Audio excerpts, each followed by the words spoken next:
Le 1er octobre 2020, le gouvernement De Croo prête serment devant le roi Philippe. Je jure fidélité au roi, obéissance à la Constitution et aux lois du peuple belge. Sur la traditionnelle photo de famille, un élément interpelle. Les 20 membres du gouvernement sont issus de 7 partis politiques différents. Et ça, ce n'est pas anodin. Car si on compare au précédent gouvernement, on se rend compte que le nombre de partis représentés n'a jamais été aussi élevé.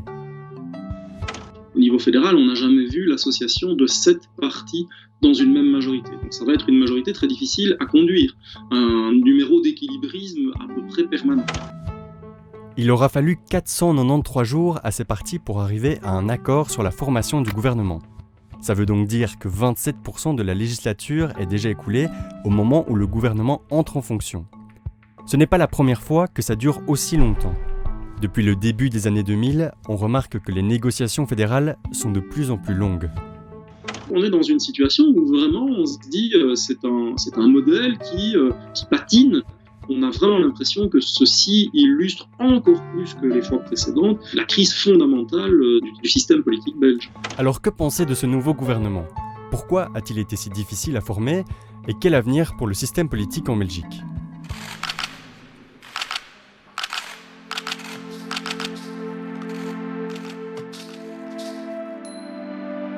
Tout d'abord, comment en est-on arrivé là ? Pour comprendre, il faut commencer ici, à la Chambre des représentants. C'est dans cet hémicycle que siègent les députés, c'est-à-dire des citoyens élus pour représenter l'ensemble de la population. Ici, dans l'hémicycle du Parlement, il y a 150 sièges. Tous les 4 ans, ces sièges sont redistribués entre les différents partis à l'occasion des élections législatives. Depuis mai 2019, le Parlement fédéral ressemble donc à ça. Cette répartition est la traduction directe du résultat des élections. Là où ça se complique, c'est que les partis doivent maintenant négocier entre eux pour former un groupe qui représente plus de la moitié des sièges. Cette majorité s'appelle une coalition et c'est la base nécessaire pour former un gouvernement. Mais depuis les années 2000, ces négociations prennent de plus en plus de temps. Fin de mission royale pour Bart De Wever et Paul Magnette. Les 2 présidents de parti ont décidé de laisser tomber 446 jours après les élections. La Belgique est donc toujours sans nouveau gouvernement fédéral. Si la Belgique connaît de plus en plus de crises, c'est principalement pour 3 raisons. La première, c'est qu'il y a de plus en plus de partis présents ici à la Chambre, ce qui fait aussi plus de visions à accorder. Il y a un élément qui vient encore un peu plus brouiller les cartes, c'est le recul des partis traditionnels, donc les 6 partis traditionnels, socialistes, libéraux et de tradition sociale chrétienne, sont tous en recul, mais surtout pour la première fois, à eux 6, ils n'obtiennent même plus la majorité des sièges à la Chambre. En Belgique, il y a 3 familles politiques dites traditionnelles, les libéraux, les socialistes et les socio-chrétiens. Il y a encore quelques dizaines d'années, ces 3 familles étaient les seules à être représentées à la Chambre. Mais avec le temps, ces familles se sont séparées linguistiquement et d'autres partis sont entrés au Parlement. Les écolos, le PTB, le Vlaams Belang, la NVA ou encore Défi. La présence de ces nouvelles formations rebat les cartes et fragmente la répartition des sièges. Et en 2019, pour la première fois, les 3 familles politiques ensemble n'ont pas la majorité. Sans l'alternative d'une coalition traditionnelle, une chose est claire, il va falloir innover. On doit faire un grand accord avec la NVA et le PS parce que nous sommes les 2 grands partis du pays. 2 options se dégagent assez rapidement. La première est une alliance entre le PS et la NVA. Ce sont les 2 plus grands partis au Parlement. Il semble donc logique d'entamer une discussion. Sauf que sur le plan idéologique, ces 2 partis ne s'entendent pas. Ça ne mène à rien, c'est toujours un grand fossé entre le PS et la NVA. Je ne sais plus par quel biais nous aurions pu mettre le PS et la NVA à table. On connaît les chansons d'Angèle, c'est oui ou bien c'est non, et puis à un certain temps, j'ai l'impression que c'est non.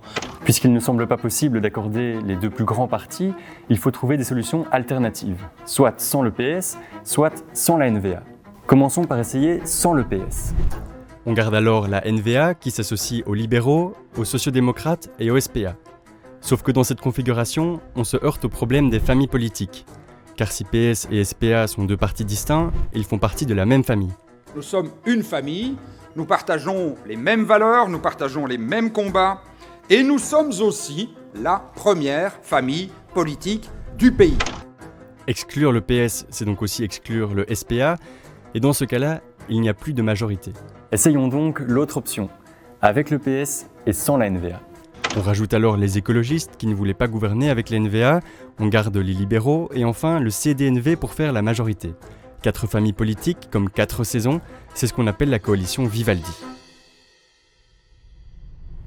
Bon, pas vraiment de suspense, c'est finalement cette option-là qui sera retenue. Mais cette coalition a mis du temps à aboutir, car elle n'est pas sans concession. Au chapitre politique, tout le monde attend que le CDNV se décide d'entrer ou pas en négociation pour former un gouvernement. Historiquement, le CDNV est proche de la NVA, et surtout, ils sont déjà en coalition au sein du gouvernement flamand.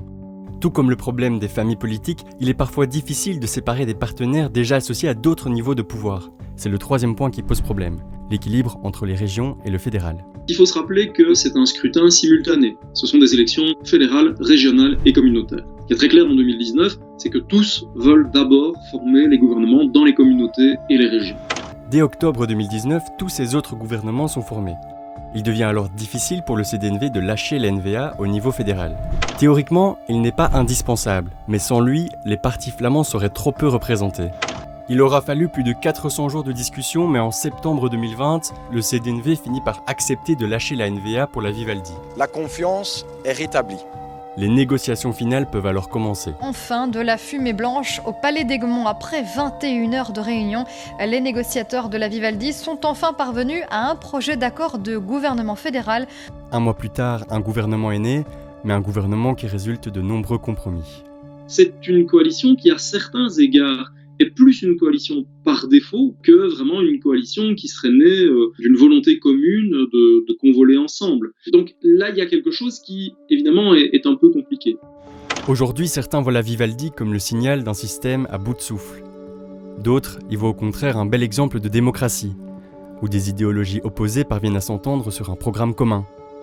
Ce qui est sûr, c'est que les longs mois de crise ont fragilisé la confiance que les citoyens ont en leur système politique. Une confiance que le gouvernement devra impérativement restaurer pour éviter une situation similaire lors des prochaines élections et éviter une nouvelle crise qui, la prochaine fois, pourrait être celle de trop. On n'a pas toujours montré le bon exemple ces 16 derniers mois. Mais je crois que ces 5-6 derniers jours, nous avons un peu corrigé le mal que parfois nous avons fait au préalable et je n'ai qu'un souhait, c'est que ce moment soit le début d'une nouvelle phase dans notre vie politique, marquée par cette sérénité, ce respect, cette confiance qui, j'en suis convaincu, se reconstituera petit à petit.